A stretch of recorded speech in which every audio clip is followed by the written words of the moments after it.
कल सीधे बुटीक निकल गई थी क्योंकि शाम हो गई थी। मुझे ऐसा लगा 1-2 घंटे का काम है, जल्दी से हो जाएगा, लेकिन बहुत टाइम हो गया। लीगल प्रोसेस है, खैर टाइम लगता ही है। और 2 दिन से भी बुटीक नहीं गई थी तो बहुत सारा काम पेंडिंग था, तो आगे का जो ब्लॉग है कंटिन्यू नहीं कर पाई। अभी आपसे इस बारे में बात करते हैं। कुछ लोगों के खिलाफ मैंने कंप्लेंट डाली हुई थी क्योंकि मुझे बहुत ज़्यादा परेशानी हो रही थी हर तरीके से नेगेटिविटी को मेरी लाइफ में लाने की कोशिश करना, जो कि काफ़ी टाइम से कुछ लोग कर रहे हैं। मेरी मैरिज प्रोफाइल को बनाकर अलग अलग मैरिज ब्यूरो में देना या फिर यूट्यूब पर मेरी प्रोफाइल को शेयर करना बहुत टाइम से चल रहा है और उसी पर मैंने एक्शन लिया हुआ था, जिस पर FIR हुई है। क्योंकि सिर्फ मेरी आईडी पर नहीं और इंस्टाग्राम, यूट्यूब मेरी सेकंड आईडी, मैं जहाँ जहाँ भी बढ़ रही हूँ वहाँ नेगेटिविटी को फैलाना, एक तरीके से कहा जाता है कि मेरे पीछे ही पड़ जाना, कि किसी भी तरीके से इसको इतना डिस्टर्ब कर दिया जाए कि ये काम करना छोड़ दें। तो जब ये चीज़ मैंने नोटिस करी कि यार ये बंदा तो मेरे पीछे पड़ा हुआ है, तो इसका इंटेंशन ही यही है कि मुझे काम करने से रोकना या फिर मेरे मान को हानि पहुँचाना। तो इन सारे लोगों के खिलाफ मैंने कंप्लेंट डाली हुई थी।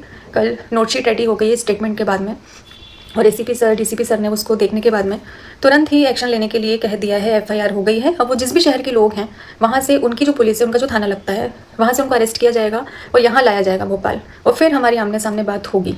फिर आगे वो मुझ पर डिपेंड करता है कि मैं आगे क्या करूँगी, क्या करना चाहती हूँ। तो जिनको भी ऐसा लगता है कि वो कुछ भी करेंगे और कुछ नहीं हो सकता है, या फिर फेक आईडी बनाएंगे और वो फेक आईडी पकड़ी नहीं जाती है, तो बहुत बड़ी गलतफहमी है जो कि कुछ लोगों को थी, दूर हो गई है। अगर आप भी उन लोगों में से आते हैं तो थोड़ा सा सतर्क हो जाइएगा, क्योंकि ये काम गलत होता है। आप अपनी लाइफ पर फोकस करिए, अपनी लाइफ के गोल अचीव करिए, अपनी फैमिली के साथ में खुश रहिए। किसी और की फैमिली या फिर किसी क्रिएटर को या फिर किसी भी इंसान को इस तरह से डिस्टर्ब करने की कोशिश मत करिए। मैं बहुत स्ट्रगल के बाद में खुद की मेहनत से, खुद के दम पर यहाँ तक पहुँची हूँ। तो अब अगर किसी को भी लग रहा है कि मेरे नाम को गिराने की कोशिश की जाएगी, क्योंकि ये सीधी सीधी बात है, अगर आप इस तरीके की बातें कर रहे हो, कोई भी गलत कमेंट कर रहे हो, भद्दा कमेंट कर रहे हो, किसी भी तरीके से पर्सनल मैसेज कर रहे हो, या कोई भी मेरी कुछ फ़ोटोज़ हैं जो मैं आगे, जब ये केस आगे जाएगा, उन लोगों को यहाँ बुलाया जाएगा, तब मैं आप लोगों के साथ में शेयर करूँगी। अभी बताना मैं ज़रूरी नहीं समझती।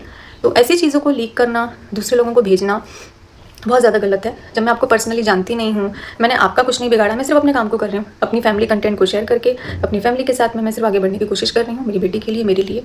और जब आपने किसी भी चीज़ के लिए मेरी हेल्प नहीं की है, तो अब मुझे डिस्टर्ब करने का कोई मतलब ही नहीं बनता है। और आपको अगर ऐसा लग रहा है कि आप ऐसा करेंगे मैं ऐसा होने दूँगी, तो ऐसा बिल्कुल भी नहीं होने दूँगी। और मैंने पहले भी रिक्वेस्ट करी थी कि ऐसा मत करिए, जिसमें से कुछ बंदे हैं जिनसे जब फ़ोन पर कनेक्ट किया गया मुझे, तब उन्होंने सामने से माफ़ी मांगी कि दीदी माफ़ कर दीजिए। तो अब माफ़ करने का कोई सेंस ही नहीं बनता है, क्योंकि आपने किसी को मेंटली इतना हैरेस किया, उसकी मेंटल हेल्थ पर असर पड़ा। ऐसा नहीं है हम अगर ऐसा बोले कि हमें फ़र्क ही नहीं पड़ता, ये गलत है। हमें फ़र्क पड़ता है, किसी के कुछ भी बोलने से हमें फ़र्क पड़ता है।